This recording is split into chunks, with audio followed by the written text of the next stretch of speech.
Bonjour, bienvenue dans cette vidéo de présentation de l'application GEX, le logiciel dédié aux expertises judiciaires et privées. Aujourd'hui, nous allons aborder le sujet du classement des pièces entrantes. Dans notre exemple, nous allons classer 4 documents. Une ordonnance de référé provenant d'un tribunal, ainsi que 3 dires provenant d'avocats de 2 parties différentes. Donc ces documents ont été au préalable classés, ça peut être aussi des documents réceptionnés par email. Donc pour commencer, j'ai mes documents à classer, je vais me connecter sur GEX pour ouvrir mon expertise. J'ouvre la liste des expertises et donc je prends mon affaire test, l'affaire Dupont-Martin. Le classement des pièces va se faire par l'onglet pièces de GEX. Cet onglet pièces reprend une arborescence par défaut. Vous êtes susceptible et vous avez la possibilité de paramétrer chacun l'arborescence que vous souhaitez. Donc là, dans mon exemple, j'ai une arborescence relativement simple avec des comptes rendus, des pièces provenant de défendeurs-demandeurs, des pièces de l'expert, donc les documents que je vais générer de GEX, ainsi que les pièces du tribunal. Donc le classement des pièces peut se faire tout simplement par glisser-déposer. Je vais ouvrir la partie tribunal, j'ai un sous-dossier ordonnance qui a déjà été créé. Je vais ouvrir en parallèle mes pièces à classer et je vais pouvoir faire directement du glisser-déposer de Windows, de mon dossier Windows vers GEX. Donc mon ordonnance, je la glisse dans le dossier ordonnance. GEX me propose de supprimer le fichier d'origine, donc non, je vais le conserver. Théoriquement, on le supprime pour ne pas garder de doublon. Donc là, mon fichier a été classé dans GEX. GEX me propose d'alimenter certaines informations, comme la nature du document, donc là en l'occurrence une ordonnance, la provenance éventuellement, donc là on est sur une ordonnance de référé, donc la provenance est le tribunal, donc on n'est pas forcément obligé de le renseigner, ça ne nous apportera pas grand chose en termes d'informations. Par contre, vous verrez tout à l'heure, pour les dire, ça va être intéressant. Le fait de renseigner la provenance, on récupérera derrière cette information dans la création de notre rapport. Donc on a la date d'ajout, c'est la date système, la date de la pièce, donc c'est une ordonnance qui est du 13 septembre, éventuellement une référence, donc un numéro de pièce si vous avez cette information-là. On va pouvoir également indiquer si cette pièce est visible sur le rapport. Le fait d'activer cette case, dès lors qu'on va générer un rapport et qu'on aura paramétré notre rapport pour afficher ces pièces, GEX les insérera automatiquement. Donc on a éventuellement une petite information de note qu'on peut saisir. Donc là, j'ai pas grand chose à ajouter, je vais juste valider.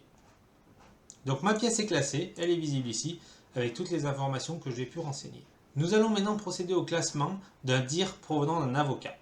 Donc je vais sélectionner ce document et je vais aussi l'insérer dans GEX. Dans mon arborescence par défaut, j'ai défini dans le dossier défendeur un sous-dossier pièces transmises.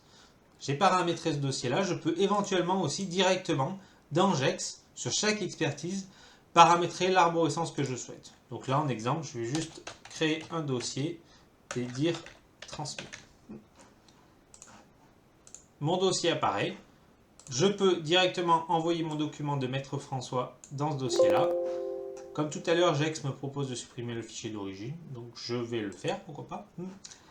Et on va renseigner les informations. Donc la nature, on est sur un dire. La provenance est Maître François Corinne. Donc vous verrez tout à l'heure au niveau de la liste des documents et dans une prochaine vidéo au niveau de la génération du rapport, le fait de renseigner la provenance, la partie qui est concernée, nous allons avoir une automatisation au niveau de la génération de documents et donc on reprendra directement ces informations.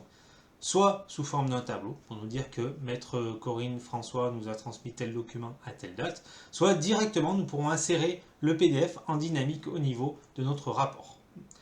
Donc c'est un document, un dire qui date du 15-10. Éventuellement une référence si on en a. On le rend visible sur le rapport, c'est le but. On va pouvoir valider. Éventuellement, avant de valider, on va regarder deux petites options qui apparaissent au niveau de GEX, c'est l'ajout à la chronologie et l'ajout au déroulé. Le fait de cocher ces cases au classement ou à la modification d'une pièce, nous aurons directement notre chronologie des faits ou notre déroulement de l'expertise qui va être alimenté par ces informations-là.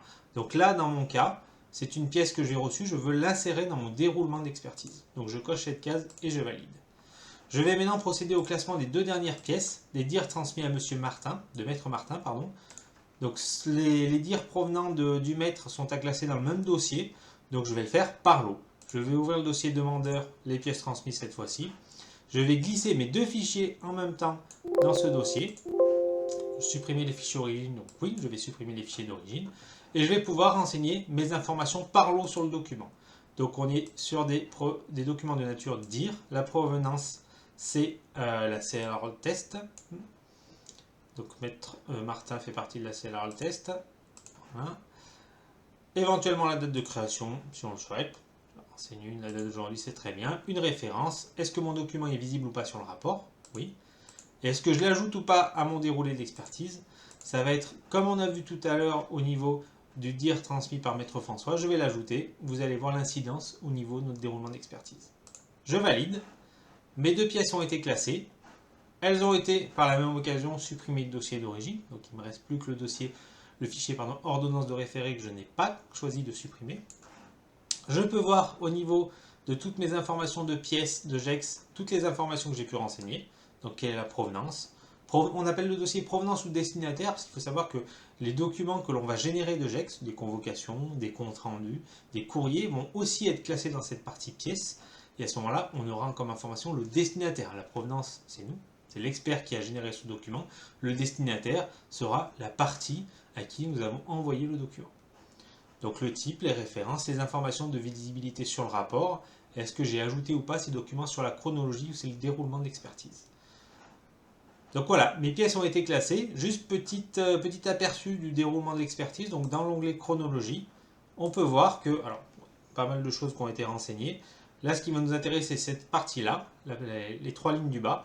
Donc on voit, GEX m'a directement alimenté 3 lignes au niveau de mon déroulement, par date, donc en fonction des dates de mes pièces. J'ai 3 événements de type pièces reçues avec l'expéditeur. Donc ça, c'est un paramétrage que j'ai effectué au niveau de l'application pour que ça alimente directement ces informations. Donc voilà, nous avons classé nos pièces au niveau de l'application. On verra dans une prochaine vidéo comment les ressortir au niveau de la génération d'un rapport. Voilà, c'est terminé pour cette vidéo. Si vous avez des questions, n'hésitez pas à consulter le site www.gestion-expertise.net ou à nous contacter sur contact@gestion-expertise.net. A bientôt pour une prochaine vidéo.